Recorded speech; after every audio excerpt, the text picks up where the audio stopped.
जय हिंद साथियों और जय हिंद प्यारे बच्चों। स्वागत है आप सबका एक बार फिर से आपके अपने चैनल मैथ्रैक पर। स्टूडेंट्स, आज के इस क्लास के अंदर हम बात करने वाले हैं संबंध और फलन को लेकर चौथे लेक्चर की। इससे पहले हमने 3 लेक्चर कंप्लीट कर लिए हैं। आज की इस वीडियो के अंदर हमारा जो टॉपिक रहेगा वो रहेगा संबंधों के प्रकार का। देखिए, इससे पहले हमने जो मेन जो बातें हमने पढ़ी, जो इम्पोर्टेंट जो थी, उसमें से हमें एक तो ये सूत्र ध्यान में रखने थे। ये सूत्र मैंने यहाँ पर लिख रखे हैं। ये सारे के सारे सूत्र अपने दिमाग में रहने चाहिए हर समय। कि पहला सूत्र तो इसमें मैंने लिखा हुआ है कि A क्रॉस B में अवयवों की संख्या। तो A क्रॉस B के अंदर अवयवों की संख्या को निकालने का सूत्र होता है कि आप A और B के अंदर जितने अवयव हैं उनकी संख्याओं का आपस में क्या करो, गुणा कर दो। कि पहला सूत्र M क्रॉस N के रूप में रहेगा। और जहां M के बारे में बता रखा है कि समुच्चय A में अवयवों की संख्या और N बराबर है समुच्चय B में अवयवों की संख्या। फिर उसके बाद में उप समुच्चयों की संख्या और एक है संबंधों की संख्या का। उप समुच्चयों की संख्या का जो सूत्र मैंने लिखा है वो A क्रॉस B के लिए लिखा हुआ है। अगर अपने को A क्रॉस B के बताने हों कि कितने उप समुच्चय बनेंगे तो ये बनेंगे 2 की पावर M इंटू N। और M और N यहाँ पहले से ही लिख रखा है तो उसमें कोई चेंजिंग नहीं है। और इसी प्रकार से A से B में बनने वाले संबंधों की कुल संख्या निकालनी हो तब इसका सूत्र क्या रहेगा, 2 की पावर Mn रहेगा। और फिर एक एग्जाम्पल भी हमने लास्ट वीडियो के अंदर इसका एक लिया था, जिसमें हमने A और B के अंदर 2 अवयव हमने समुच्चय ले लिए A और B। A जिसके अंदर मान लीजिए कि अपने पास अवयव हैं A, B, C और दूसरा समुच्चय B मान लिया 1, 2।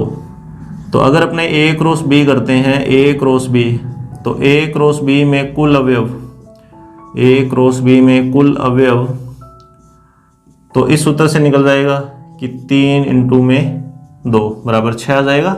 यहाँ पर 3 अवयव हैं और यहाँ पर 2 अवयव हैं, दोनों का गुणा कर देंगे तो अपने पास कुल अवयवों की संख्या आ जाएगी जो A क्रॉस B के लिए होगी। और फिर उसके बाद में अगर अपने A से B में संबंधों की संख्या बताएं या फिर A क्रॉस B के लिए उप समुच्चयों की संख्या बताएं, यहाँ लिखें कि A से B में बनने वाले संबंधों की कुल संख्या, तो 2 की पावर 6, तो ये आया था 64। तो यहाँ मैंने बोला था कि 64 संबंध बनेंगे। और इन 64 के बारे में तो अपने को नहीं पढ़ना, अपने को जो हमारे काम के रहेंगे, मतलब जो हमारे सिलेबस के अंदर हैं, ठीक है। 64 में से कुछ ऐसे संबंध भी यहाँ क्लासीफाई किए हुए हैं जो कि हमारे लिए वो काफ़ी इम्पोर्टेंट रह जाते हैं, या यूँ कहें कि उनका आगे के चैप्टर्स के अंदर काफ़ी यूज़ रहेगा, या यूँ कहें कि हायर क्लासेस के अंदर उसका काफ़ी यूज़ रहेगा। वो कौन कौन से हैं तो उसके बारे में आज अपने पढ़ेंगे। और इसमें भी अपने सबसे पहले पढ़ेंगे, जो पहला संबंध अपने को पढ़ना है वो पढ़ना है रिक्त संबंध। और रिक्त संबंध से पहले भी एक बात अपने यहाँ ध्यान में रखना, चाहे अपने इसको नोट के अंदर लिख लें कि इसके बाद में अभी अपने जितने भी संबंध पढ़ेंगे, ठीक है, संबंधों का जो भी प्रकार अभी मैं यहाँ पर लिखवाऊँगा आपको, वो सारे के सारे एक समुच्चय के ऊपर ही परिभाषित हैं। मतलब अभी हम जितने भी बात करेंगे प्रकारों की, जैसे मान लीजिए कि समुच्चय A पर परिभाषित, ठीक है, समुच्चय A पर परिभाषित संबंधों का अध्ययन करना है। मतलब यहाँ पर तो मैंने 2 समुच्चय ले रखे हैं A और B, लेकिन अपने को 2 समुच्चय के ऊपर नहीं पढ़ना, अभी अपने को सिर्फ एक ही समुच्चय पे परिभाषित संबंधों का अध्ययन करना है, ठीक है ना। कि जितने भी अपने संबंध अभी अपने पढ़ने वाले हैं अभी, वो सारे के सारे एक ही समुच्चय के ऊपर परिभाषित होंगे। और उस A समुच्चय के ऊपर परिभाषित होने का मतलब ये हुआ कि दोनों के लिए, मतलब इस तरफ भी A समुच्चय और इस तरफ भी A समुच्चय, तो दोनों ही अवयव में मतलब इनका आपस में कैसा रिलेशन रहेगा उनके बारे में अपने को पढ़ना है। तो उसमें सबसे पहले अपने पास है रिक्त संबंध। नंबर 1, रिक्त संबंध।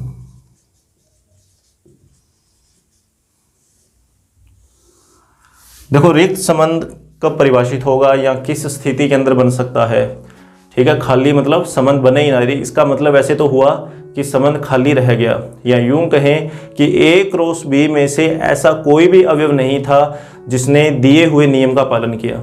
अगर अपने को रिक्त संबंध को पढ़ना हो, देखो संबंध की परिभाषा में उन्होंने क्या लिखा था कि दो समुच्चय आपको दे रखे हैं और दोनों समुच्चयों के ऊपर परिभाषित कोई संबंध वो उनके कार्तीय गुना का उप समुच्चय ही होता है। कि संबंध वास्तव में क्या था, A क्रॉस B का एक उप समुच्चय था, लेकिन वो उप समुच्चय तभी बाहर आ सकता है जब दिए हुए नियम का पालन हो। तो रिक्त संबंध के अंदर ध्यान रखना कि आपको जो भी एक समुच्चय दिया हुआ है उस समुच्चय के लिए जब अपने कार्तीय गुना ज्ञात कर लेंगे तो उस कार्तीय गुना में ऐसा कोई भी अवयव नहीं होगा जो दिए हुए नियम का पालन करेगा। देखो ये जितने भी प्रकार अभी अपने पढ़ेंगे, इनको अगर पढ़ना है, अच्छे से समझना है, तो एग्जाम्पल सबसे बेस्ट रहते हैं। एग्जाम्पल की सहायता से ही अपने इनको अच्छे से क्लियर कर सकते हैं। तो एग्जाम्पल देखना इसका भी, फिर उसके बाद में अपने इसकी परिभाषा वगैरह भी लिख लेंगे। एक एग्जाम्पल देखिए अभी कि मान लीजिए कि हमारे पास एक समुच्चय है A और इस A समुच्चय में अवयव हैं 1, 2, 3, 4 और यहाँ लिखा कि A पर परिभाषित, ठीक है, A पर परिभाषित एक संबंध R निम्न प्रकार से है।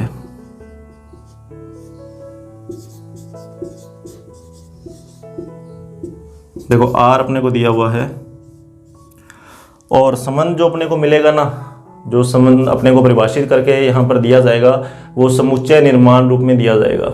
मतलब अभी जो यहाँ पर लिखेंगे ना वो सेट बिल्डर फॉर्म लिखेंगे, समुच्चय निर्माण रूप लिखेंगे। कैसे लिखनी है, हालांकि वो बुक में मिल जाएगा अपने को, उस चीज़ को भी अपने को समझना है कि वो किस तरीके से लिखता है। तो देखो कैसे, मान लीजिए ये क्वेश्चन ही है एक तरीके का। तो यहाँ पर अपने को सबसे पहले तो मिलेगा एक क्रमित युग्म, ठीक है। सबसे पहले अपने को एक क्रमित युग्म मिलेगा और ये क्रमित युग्म किसी भी रूप में हो सकता है, बस ब्रैकेट लगा होगा और दो अवयव लिखे होंगे अलग अलग, है ना। तो ये तो हुआ क्रमित युग्म। फिर उसके बाद में अपने को यहाँ इस तरीके से एक लाइन मिलेगी जिसका मतलब है जहाँ, और इसकी जगह दो बिंदु भी आ सकते हैं। अब यहाँ पर आगे लिखा जाएगा जहाँ x बिलोंग x, y, ठीक है। अभी एक ही समुच्चय लिया है ना, तो यहाँ लिखेंगे जहाँ x, y बिलोंग करेगा A में, कि x का मान A में से लेना है, मतलब ये x के मान है सारे के सारे, और y का मान भी A में से लेना है, तो ये y के मान। x का मान 1, 2, 3, 4 कुछ भी हो सकता है, y का मान 1, 2, 3, 4 कुछ भी हो सकता है। ये इसका मीनिंग हुआ। तथा अब अपने को यहाँ पर कुछ ऐसा लिखना है, एक नियम लिखना है आगे अपने को। वो नियम इस तरीके से अपने को लिखना है ताकि कोई भी अवयव इस नियम का पालन ना कर पाए, ठीक है। कोई भी अवयव इस नियम का पालन ना कर पाए। तो वो नियम देखिए, हालांकि यहाँ पर जो नियम है ये गणित की समीकरणों के रूप में हो सकता है, तो गणित की समीकरण का कोई भी अपने नियम यहाँ पर लिख सकते हैं। तो देखिए नियम अपने क्या लिखे यहाँ पर लिख लेते हैं कि x माइनस वाई, ठीक है, x माइनस वाई, कि अगर अपने x में से y को माइनस करें, x में से y को माइनस करें तो वो आंसर आना चाहिए, मान लीजिए कि 10, और ब्रैकेट को कर देंगे बंद, ठीक है। ये मैंने एक नियम, देखो ये नियम मैंने आपको बोला था, नियम के लिए हम फ्री हैं। अगर मुझे कोई एग्जाम्पल बनाना है तो किसी भी समुच्चय के लिए मैं कैसा भी एक एग्जाम्पल बना सकता हूँ समझाने के लिए। तो मैंने एक एग्जाम्पल लिया अभी यहाँ पर कि एक मैंने समुच्चय ले लिया A, और इस समुच्चय पे मेरे को बनाना है कोई एक संबंध R। अच्छा, A पर संबंध है R, तो इसका मतलब ये हुआ कि इस तरफ A समुच्चय जिसमें अवयव हैं 1, 2, 3, 4, और सामने की तरफ भी A समुच्चय 1, 2, 3, 4। A से A की तरफ एक संबंध बनाना है, कौन सा, R। A से A की तरफ अपने को एक संबंध बनाना है R, और ये R संबंध जो है ना वो देख लो किस रूप में दे रखा है, क्रमित युग्म x और y के बनेंगे। x A में से लिया जाएगा, y भी A में से लिया जाएगा, लेकिन ध्यान ये रखना बस कि x और y को घटाने पे 10 आना चाहिए। मतलब यहाँ से आप कोई भी x का मान ले सकते हैं, कोई भी y का मान ले सकते हैं, उनको घटाने पे 10 बनना चाहिए। अगर अपने इसको और थोड़ा डिटेल के अंदर देखें कि अपने को ए पे संबंध बनाना है तो अपने दिमाग में आना चाहिए ए क्रॉस ए। अगर अपने को ए पर कोई एक संबंध बनाना है तो ए क्रॉस ए, मतलब इसका वापस इसी के साथ कार्तीय गुणा किया, ए का ए के साथ कार्तीय गुणा किया तो वो 16 अवयव आ जाएंगे, क्योंकि 4 अवयव इसमें है, 4 फिर ए में होंगे, उनका आपस में गुणा करेंगे 16। अब उन 16 के अंदर जो क्रमित युग्म आए, उन क्रमित युग्मों में से कौन सा क्रमित युग्म ऐसा है जिनको घटाने पे, मतलब x में से y, कि पहले वाले में से दूसरे वाले को अगर अपने घटाएं कि x में से y को घटाएं तो कितना उत्तर आना चाहिए, 10 आना चाहिए। तो क्या यहाँ पे कोई ऐसा x है या कोई एक ऐसा y है जिनको घटाएं तो 10 आए? कि मान लो मैंने x का मान 1 ले भी लिया, मान लेते हैं अपने x का मान 1 ले लेते हैं, यहाँ पे 1 लिखा, तो इसके संगत क्या आएगा, इसको थोड़ा ऐसे लिखना, आप यहाँ लिखा माना x बराबर 1 और आगे लिख देना ऐसे बिलोंग्स टू ए, क्यों इसने बोला है कि x बिलोंग करना चाहिए a में, x का मान a में से होना चाहिए। तो ठीक है, मैंने x का मान 1 मान लिया, दैट एम्प्लाइज, अब यहाँ पे लिखना है अपने को 1 माइनस वाई बराबर कितना, 10 आ गया। इसको हल किया तो 1 माइनस 10 बराबर y आ गया, और इसको हल किया तो y का मान आ गया माइनस का 9। यहाँ पर क्या लिखा हुआ है, y belongs to a, y का मान भी a में होना चाहिए, लेकिन y का मान कितना आ रहा है, माइनस का 9 आ रहा है। तो क्या माइनस का 9 यहाँ पर है क्या, नहीं है ना, तो इसको अपन लिख देंगे कि does not belong to a, इस तरीके से कि x का मान 1 हमने मान लिया जो कि a में है, लेकिन उसके संगत जब मैंने y का मान निकाला तो y का मान कितना आया, माइनस 9 आ गया। माइनस 9 यहाँ पर नहीं है, माइनस 9 यहाँ पर नहीं है, तो इसका मतलब हम ये क्रमित युग्म यहाँ पर बना नहीं सकते, यहाँ पर लिख नहीं सकते। मतलब अपने को क्या करना है, अपने को जब भी संबंध लिखना होगा, ठीक है, इस तरीके से समुच्चय निर्माण रूप दिया जाएगा, इसको देख के जब भी अपने को संबंध लिखना होगा तो अपने को सिर्फ इतना ही काम करना है कि इस नियम का, जो भी यहाँ पे नियम दिया जाएगा उस नियम का पालन करना है। इस नियम का जो पालन करेगा, जो भी 2 अवयव इस नियम का पालन कर जाएंगे, उनको क्रमित युग्म के रूप में यहाँ पर लिख देंगे।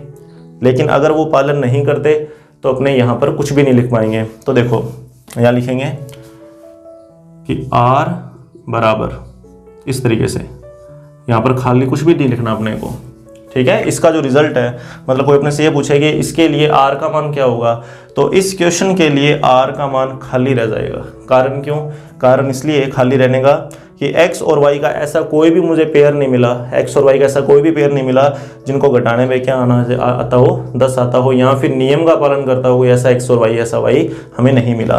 तो रिक्त संबंध एक समझना, इसको परिभाषा के रूप में बोलेंगे कि रिक्त संबंध एक ऐसा संबंध होता है जिसके लिए कोई भी क्रमित युग्म, कि यहाँ पर अपने को जो समुच्चय दिया हुआ है, इस समुच्चय के लिए अगर अपने क्रमित युग्म बनाए तो कोई भी क्रमित युग्म दिए हुए नियम का पालन नहीं करेगा, और अगर दिए हुए नियम का पालन ना करे तो ये जो r है वो क्या रहेगा, खाली रहेगा। अच्छा, ये r किसके लिए यूज़ किया है, r हमने यूज़ किया है संबंध के लिए, ठीक है, यहाँ पे लिखा हुआ है संबंध r। तो सबसे पहले तो अपने रिक्त संबंध के ऊपर 1-2 एग्जाम्पल और लिख लेते हैं ताकि ये अपने को अच्छे से समझ में आ सके।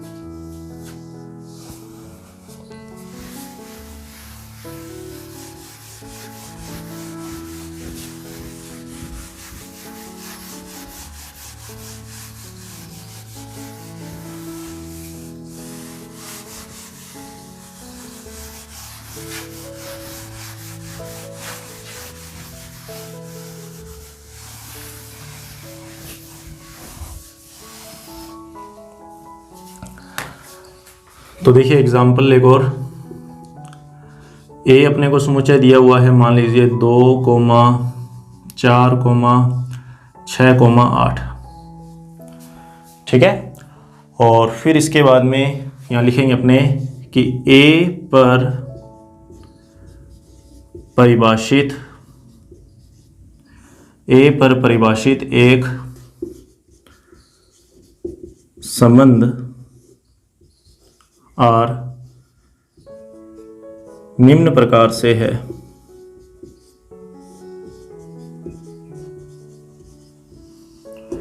तो देखिए एग्जाम्पल R के लिए यहाँ लिखा R, यहाँ पर आएगा क्रमित युग्म x और y का, जहाँ x बिलोंग करेगा a में और y भी बिलोंग करेगा ए में। अलग अलग भी लिख सकते हैं ऐसे, एक साथ लिखना चाहो तो एक साथ भी लिख सकते हैं। तथा अब अपने को एक नियम, अब नियम को ऐसा लिखना है अपने को ताकि यहाँ से कुछ भी ना आ पाए, मतलब कोई भी x और कोई भी y उस नियम का पालन ना करता हो, ऐसा कुछ भी अपने लिख दें।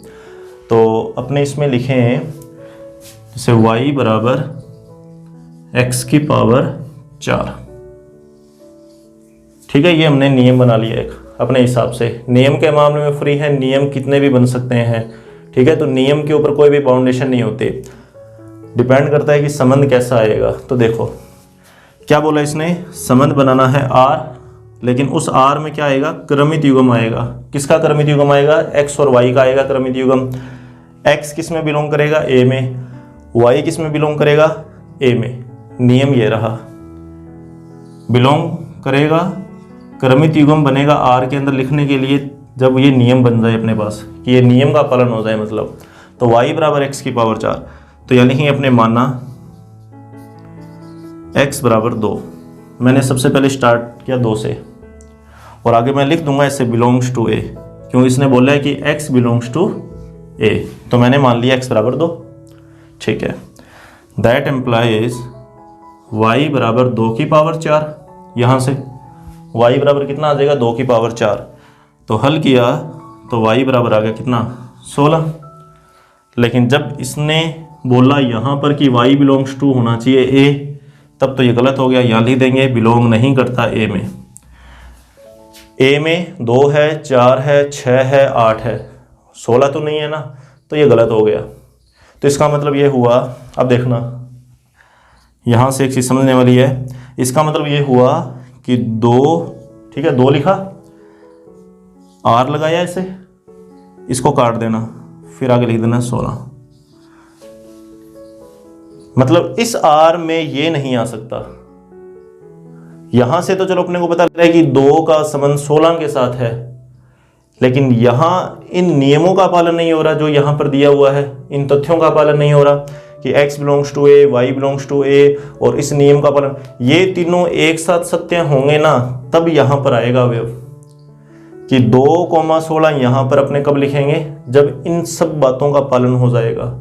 इनमें से किसी भी बात का पालन नहीं हो रहा तो यहाँ पर कुछ भी नहीं लिखना अपने को, तो यहाँ पर आ जाएगा। इसको अपने ऐसे भी कह सकते हैं, दैट एम्प्लाइज कि 2,16 ये r में नहीं बिलोंग करेगा। ऐसे मतलब मैंने 2 और 16 का ऐसे क्रमित युग्म बनाया और फिर आगे लिख दिया कि बिलोंग नहीं करेगा किसमें, r में। यहाँ नहीं लिख सकता, यहाँ तभी लिखा जाएगा जब इस लाइन के बाद जितनी भी बातें लिखी गई हैं वो सारी की सारी सत्य हो जाएं। इन तीनों में से कोई एक भी अगर गलत हो गया ना, यहाँ पर तो नहीं लिख सकते। चलिए ये तो हुआ 2 के लिए। अब 4 की बात कर लेते हैं कि मान लेते हैं कि मानना x बराबर 4, तो 4 a में बिलोंग करता है, सही है। लेकिन जब मैं इसके संगत y का मान निकालूंगा यहाँ से, तो ये आएगा 4 की पावर 4, और 4 की पावर 4 करोगे तो 256 आएगा, तो 256 भी यहाँ पे नहीं है, तो इसका मतलब ये बिलोंग नहीं करेगा a में। तो इसका मतलब ये हुआ कि 4,4 की पावर 4 बिलोंग नहीं करेगा r में। इसी तरीके से 6 और 8 के लिए कर सकते हैं, तो वहाँ भी बिलोंग नहीं करेगा। मैंने एग्जांपल लिया ही ऐसा है कि आपको कोई भी आंसर इन बातों को सेटिस्फाई करता हुआ नहीं दिखेगा, मतलब आपको कोई भी x और y का पेयर नहीं मिल पाएगा।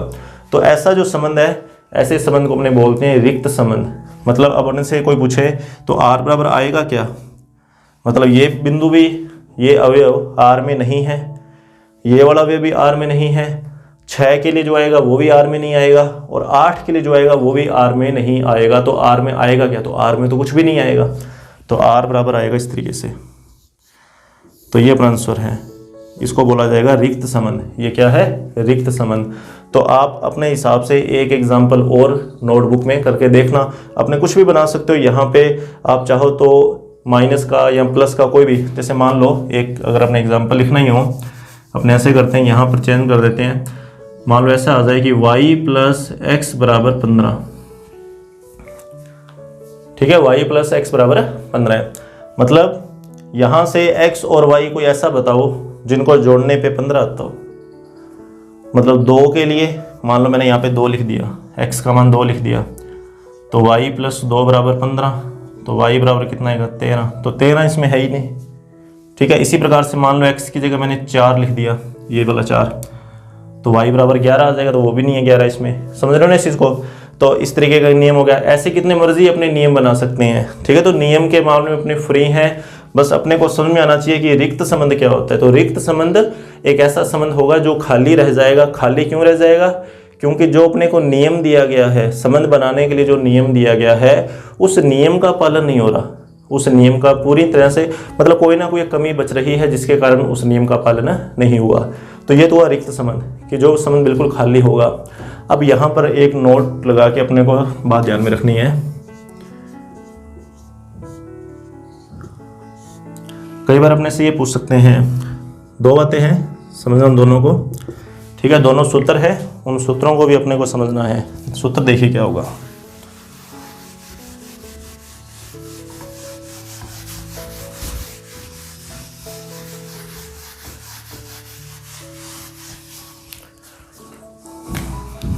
पहला तो देखिए,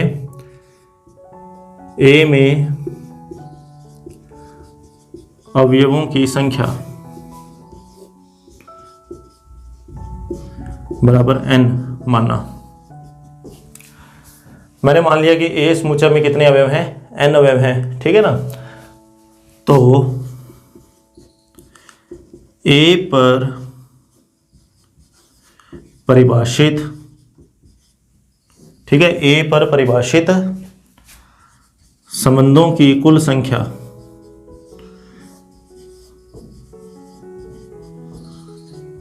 एक तो इसका सूत्र सोच के देखिए आप क्या हो सकता है कि A में अवयवों की संख्या n दे रखी है, तो A पर परिभाषित संबंधों की संख्या कितनी आएगी? ठीक है, एक तो ये, और दूसरा जो है, दूसरा है कि A पर परिभाषित, ठीक है, A पर परिभाषित अरिक्त संबंधों की संख्या ज्ञात करो यदि A में 3 अवयव हों। ये दो नोट हैं जो कि काफ़ी काम के हैं अपने लिए, कि A में अवयवों की संख्या दे रखी है n पहले नोट के अंदर, तो A में संबंध कितने बनेंगे? ठीक है, एक तो ये वाला। तो देखो, अपने को संबंध बनाना है A पर, इसका मतलब इधर भी A समुच्चय और इधर भी क्या आएगा? A समुच्चय। तो इसका मतलब अपने को क्या करना पड़ेगा? A क्रॉस A ज्ञात करना पड़ेगा। अच्छा, A क्रॉस A ज्ञात करोगे, इसका मतलब n इंटू n, क्योंकि यहाँ भी n अवयव हैं, यहाँ दिया हुआ है, यहाँ पे अवयवों की संख्या n है, यहाँ अवयवों की संख्या n है। तो जब दोनों का गुणा कर दोगे, पहले तो इसको ऐसे लिख लेते हैं, A क्रॉस A में अवयवों की संख्या, तो ये आएगी n क्रॉस n, जिसको मैं लिख सकता हूँ n स्क्वायर। एक तो ये कि A क्रॉस A में अवयवों की संख्या कितनी आएगी? n स्क्वायर आएगी। ठीक है, अब कोई दिक्कत ही नहीं है। तो A पर परिभाषित संबंधों की संख्या, तो अब इसके उप समुच्चय कितने बनेंगे? तो इसके उप समुच्चय बनेंगे वही 2 की पावर n स्क्वायर, मतलब ये वाला मान 2 की पावर में चला जाएगा। ये वही चीज़ है कि अगर अपने यहाँ पे b करते हैं, तो जैसे इधर m है और इधर n है, तो यहाँ पर b किया तो यहाँ पर mn आ जाएगा ऐसे। ठीक है ना, कि A में अवयवों की संख्या m और B में अवयवों की संख्या n, तो m क्रॉस n। तो फिर A क्रॉस B में अवयवों की संख्या, तो m क्रॉस n। फिर संबंधों की संख्या निकालते थे, तो 2 की पावर m क्रॉस n। ठीक है, संबंधों की संख्या अगर अपने निकालते थे तो ये था, लेकिन क्या चेंज किया हमने? दोनों तरफ एक जैसा ही समुच्चय रख दिया, कि इस तरफ भी A लिखा, इस तरफ A लिखूंगा, तो A में अवयव n दे रखे हैं, तो जो अवयव यहाँ हैं वही यहाँ पे हैं, तो यहाँ पे n आ गया, तो यहाँ पे A किया, यहाँ पे n आ जाएगा, यहाँ एक क्रॉस A किया तो यहाँ n आ जाएगा, तो ये n स्क्वायर बन गया, तो यहाँ पे 2 की पावर n स्क्वायर। तो ये सूत्र अपने को याद रखना है। A पर परिभाषित अगर अपने को संबंधों की संख्या निकालनी है, तो A पर परिभाषित संबंधों की संख्या का सूत्र है 2 की पावर n स्क्वायर। मतलब पहले n स्क्वायर को सोल्व करना है, फिर 2 की पावर को हल करना है। ये एग्जाम्पल है, इस एग्जाम्पल से अपने को पता लग जाएगा। हालांकि इसमें भी मैंने एक नई चीज़ डाल दी है, अरिक्त संबंध। ठीक है, अरिक्त संबंध। देखो रिक्त संबंध कितने होते हैं? एक संबंध रिक्त होता है। रिक्त संबंधों की संख्या, तो रिक्त संबंधों की संख्या रहती है 1 और कुल संबंधों की संख्या 2 की पावर n स्क्वायर। यहां पूछा अरिक्त संबंधों की संख्या। पहले तो मैं आपको सूत्र बता दूं इसका। अरिक्त संबंधों की कुल संख्या, अरिक्त संबंधों की कुल संख्या, तो इसका सूत्र लिख लेना 2 की power n square minus 1। Minus 1 अलग से है, इस 1 को माइनस कर दिया तो अरिक्त संबंध आ जाएंगे। कि अगर अपने से पूछे कि संबंधों की कुल संख्या कितनी होती है a पर, तो a के लिए संबंधों की कुल संख्या आएगी 2 की पावर n स्क्वायर, 2 की पावर n स्क्वायर। और अगर अपने से पूछे कि रिक्त संबंधों की संख्या कितनी होती है, तो रिक्त संबंध एक ही होता है, जो खाली रह जाता है वो एक ही होगा, चाहे वो कैसा भी हो, नियम चाहे कैसा भी हो, लेकिन वो संबंध एक ही रहेगा। ठीक है, रिक्त संबंधों की संख्या कितनी होती है? 1 होती है। एक संबंध रिक्त होता है, या यूं कहें कि एक संबंध खाली होता है। तो अरिक्त संबंधों की संख्या कितनी होगी? तो अरिक्त संबंधों की संख्या का सूत्र है 2 की पावर n स्क्वायर माइनस 1। अच्छा, अब क्वेश्चन क्या है? क्वेश्चन में अवयवों की संख्या 3 है। क्वेश्चन के अंदर अवयवों की संख्या कितनी है? 3। तो यहाँ n की जगह 3 आ जाएगा, तो यह लिखा n बराबर 3, तो 2 की पावर 3 का स्क्वायर माइनस 1। तो हल किया तो 2 की पावर 9 माइनस 1। ठीक है, 2 की पावर 9 माइनस 1 और 2 की पावर 9 512, 2 की पावर 9 512, तो 512 माइनस 1, तो इसका उत्तर आ गया 511। तो अरिक्त संबंधों की कुल संख्या कितनी आएगी? 511 आएगी। और कुल संबंधों की संख्या 512। अगर कुल संबंध पूछे तो 512 और अरिक्त संबंध पूछे तो 511 संबंध जो है वो कैसे हो जाएंगे? अरिक्त हो जाएंगे। कब? जब अवयवों की संख्या आपको 3 दे रखी है। जब अवयवों की संख्या कितनी है? 3। तो चलिए अब अपने बात करते हैं संबंधों के दूसरे प्रकार की। तो देखिए, संबंधों का जो दूसरा प्रकार है उसका नाम है तत्समक संबंध। हालांकि इससे पहले एक संबंध और है अभी, जिसको अपने पहले उसी को कर लिया हमने। तत्समक से पहले एक संबंध अपना भी पड़ा है। पहला तो क्या किया अपनों ने? रिक्त संबंध है ना, पहला प्रकार रिक्त संबंध। दूसरा जो प्रकार है, पहले अपने इसको कर ले, सार्वत्रिक संबंध। ठीक है, सर्वसम। तीसरा अपने आज करेंगे तत्समक संबंध। अभी और भी हैं 4, 5, 6, 7, 8, 9, इस तरीके से प्रकार भी काफ़ी हैं अपने सिलेबस के अंदर। तो अपने अभी इन 3 की बात करें तो इन 3 में से अपना रिक्त संबंध कंप्लीट हो गया। कि रिक्त संबंध कौन सा होता है? तो जो भी अपने को समुच्चय निर्माण रूप दिया जाएगा आर के लिए, संबंध के लिए, उसमें से अगर नियम का पालन ना करें कोई भी अवयव, ठीक है ना, कि नियम का पालन अगर हो ही नहीं रहा किसी भी अवयव के लिए, तो संबंध क्या रह जाता था? रिक्त रह जाता था। उसको अपने खाली बोल देते थे कि खाली संबंध है ये। सार्वत्रिक क्या होगा? तो ये रिक्त का बिल्कुल अपोजिट हो गया। रिक्त में तो क्या था कि कोई भी अवयव नियम का पालन नहीं करता।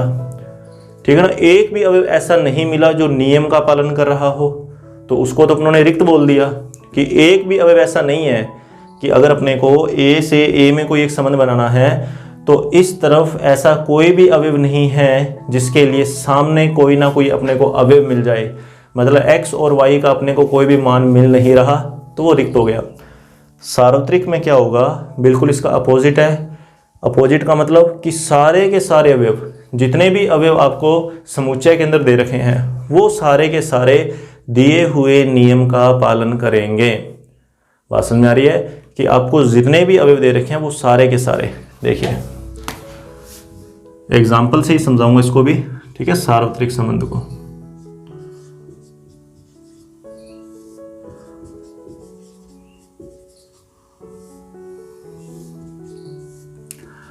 ए बराबर अपने ले लेते हैं, एग्जाम्पल कोई भी हो सकता है, अपने उसी पे चलते हैं। 1, 2, 3, 4 कि अपने को 4 अवयव दे रखे हैं, 4 संख्याएं दे रखी हैं ए समुच्चय के अंदर, 1, 2, 3, 4, और अपने को पढ़ना है सार्वत्रिक समुच्चय। मतलब मुझे एक ऐसा नियम बनाना है जिसके लिए ये सारे के सारे उसका पालन कर जाएं, उस नियम का। तो देखो कैसे, मैं लिखूंगा ए पर परिभाषित, ठीक है, ए पर परिभाषित एक संबंध आर, ए पर परिभाषित एक संबंध आर निम्न प्रकार से है।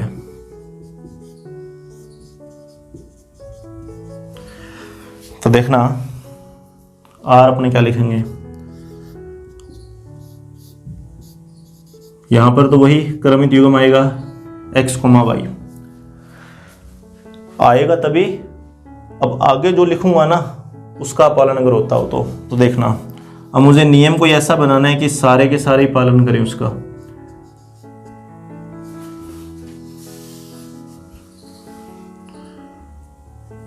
तथा हाँ, अब नियम देखना कैसा बनाए अपने, ठीक है। सारे के सारे पालन करने चाहिए कि इसमें से आप कोई मर्जी x ले लेना, कोई मर्जी y ले लेना, सारे के सारे पालन करें। तो देखो कैसे, इसमें लिख रहा हूं मैं x माइनस वाई एक पूर्णांक हो, ये मैंने नियम बना दिया कि x माइनस वाई एक क्या हो, पूर्णांक हो। अब पूर्णांक क्या होता है, देखो पूर्णांक बोला जाता है 0 plus minus 1 plus minus 2 plus minus 3 dash dash dash, ये सारी संख्याएं पूर्णांकों में आती हैं। पूर्णांकों का समुच्चय z इंटीजर्स है ना, 0 plus minus 1 plus minus 2 plus minus 3 plus minus 4, कुछ भी, ये सारे पूर्णांक हैं। इस तरीके का कोई भी नियम चलता हो तो हाँ, x belongs to a, y belongs to a और एक ये नियम। तो शुरुआत करते हैं अपने सबसे पहले यहीं से कि x बराबर 1 ले लिया जाए। अच्छा, x बराबर 1, अब इस तरीके से करेंगे तो थोड़ा सा काम वैसे लेंथी हो जाएगा, क्योंकि अब यहाँ पे सामने को उत्तर तो दे नहीं रखा, इसने सिर्फ इतना बोला है, इसने इतना बोला है कि x में से y को अगर मैं घटाऊंगा ना तो पूर्णांक आना चाहिए।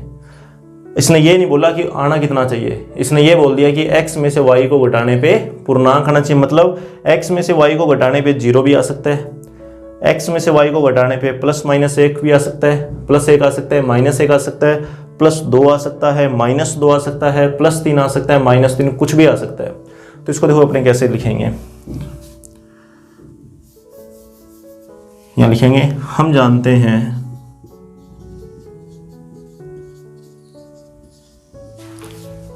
हैं कि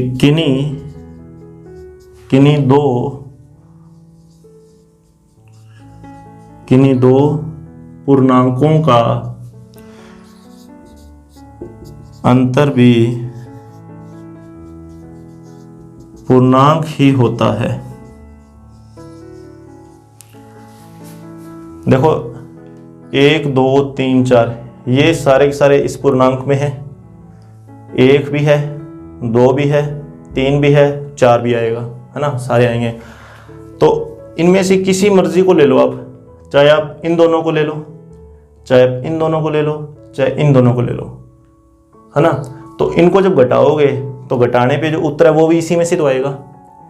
कि अगर अपने बात करें a क्रॉस a की, अगर मैं a का a से काटते गुणा करूंगा तो देखो क्या आएगा। पहले मैं वो गुणा लिख लूं, 1 1 1 2 1 3 1 4 2 1 2 2 2 3 2 4 फिर 3 1 3 2 3 3 3 4 4 1 4 2 4 3 4 4।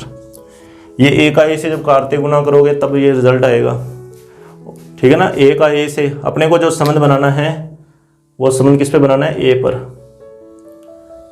हमें संबंध बनाना है a पर, तो हमारी इच्छा रहेगी कि हम a क्रॉस a में से देखें उत्तर हमारा a क्रॉस a में। तो a क्रॉस a में ये 16 अवयव आ गए, a क्रॉस a में कितने अवयव आ गए, 16। अब आप इन्हीं 16 में से संबंध के अंदर लिखोगे कुछ अवयव, है ना। तो इस 16 में देख लो आप, चाहे कोई भी अवयव ले लो, कोई भी, चाहे आप इसकी बात कर लो, चाहे इसकी बात कर लो, चाहे किसी की भी बात कर लेना, कोई भी अवयव आपके सामने 16 अवयव हैं। इन 16 में से आप किसी को x और किसी को y मान लेना, मतलब ये x ये y, ये x पहला x का मान है और दूसरा मान किसका है, y का है।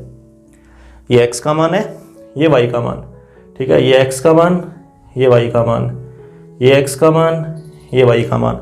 तो आप कोई भी x ले लीजिए, कोई भी y ले लीजिए, मतलब कोई भी एक पेयर उठा लीजिए, 16 में से कोई भी एक, 16 में से कोई भी एक, और उनको आप यहाँ पे लिखिए घटा के कि x में से y को घटाइए तो पूर्णांक ही तो आएगा। कि मान लो मैंने ये ले लिया, ये वाला, ठीक है, 3,4, ये x है और ये y है। तो 3 में से 4 घटाएंगे तो कितना आएगा, -1 आएगा ना। तो -1 ये रहा इसके अंदर, -1 यहाँ पे है, तो इसका मतलब पूर्णांक आ गया। तो इसका मतलब r बराबर, ठीक है, r बराबर ये लिखा जाएगा 3,4। हालांकि सारे ही लिखे जाएंगे ये, मतलब r के अंदर अब 16 के 16 अवयव आ जाएंगे। मैं यहाँ लिख देता हूँ 16 के 16 अवयव, मतलब ये वाला मान भी यहाँ r में आएगा, क्योंकि इन दोनों को घटाओगे 0 आएगा, तो 0 भी इसमें है, ये रहा 0 यहाँ पे दिया हुआ अपने को। इन दोनों को घटाओगे तो -1 आएगा, -1 उसमें है। इन दोनों को घटाओगे -2 आएगा, तो -2 भी है उसके अंदर। इन दोनों को घटाओगे -3, मतलब इसमें से आप कोई भी एक अवयव उठा लीजिए और वो इस नियम का पालन करेगा। इसका भी सभी का ही पालन कर रहा है वो, तो इसका मतलब r के अंदर 16 के 16 अवयव आ जाएंगे। तो इसको मैं ये भी तो कह सकता हूँ, कि r जो है ना वो a क्रॉस a के बराबर हो गया। r किसके बराबर हो गया, a क्रॉस a के, मतलब इसी को r बोल दो फिर तो, क्योंकि यही अवयव 16 के 16 मुझे यहाँ पे लिखने हैं। मैं यहाँ पे क्यों लिखूंगा, क्योंकि ये सारे के सारे इस नियम का क्या करते हैं, पालन करते हैं। r के अंदर आप उन्हीं को लिख सकते हो, r में आप वही अवयव लिख सकते हो जो इस दिए हुए नियम का क्या करते हो, पालन करते हो। तो ये 16 के 16 अवयव इस नियम का पालन करते हैं, तो r के अंदर ये सारे आ जाएंगे। अच्छा, जब ये सारे के सारे r में आ जाएंगे तो इसका मतलब ये खुद r ही तो बन गया, मतलब ये खुद जो मान है वो किसके बराबर हो गया, r के बराबर हो गया। कि इसी को अपने r बोल दें तो r बराबर a क्रॉस a। तो यही है अपना सार्वत्रिक संबंध। देखिए रिक्त संबंध जो अपन ने पढ़ा, रिक्त संबंध, उसमें तो अपन ने बोला कि r जो है ना वो खाली रह जाता है, r खाली रह जाएगा, मतलब r में कुछ भी नहीं आएगा, r के अंदर कोई भी अवयव नहीं आएगा, वो तो हो गया रिक्त संबंध, खाली, कि कोई भी अवयव नियम का पालन नहीं कर पाया। लेकिन सार्वत्रिक संबंध में क्या होगा, सार्वत्रिक संबंध में r जो सारा का सारा a क्रॉस a से भर जाएगा। r सारा का सारा किससे फिल हो जाएगा, a क्रॉस a से, मतलब जो a क्रॉस a है वही r है। इसको अपने दूसरे शब्दों में ये भी कह सकते हैं कि a क्रॉस a के सभी अवयव दिए हुए नियम का क्या करते हैं, पालन करते हैं। तो आज की वीडियो के अंदर अपने ये 2 ही टॉपिक कवर कर पाएंगे। नेक्स्ट वीडियो के अंदर हम तत्समक संबंध है या उससे आगे के जो संबंध है ना उनकी बात करेंगे। तब तक के लिए आप इनके ऊपर जो भी आपको बुक में एग्जाम्पल मिलते हैं उन एग्जाम्पल्स को आप जरूर कर लेना। Thank you.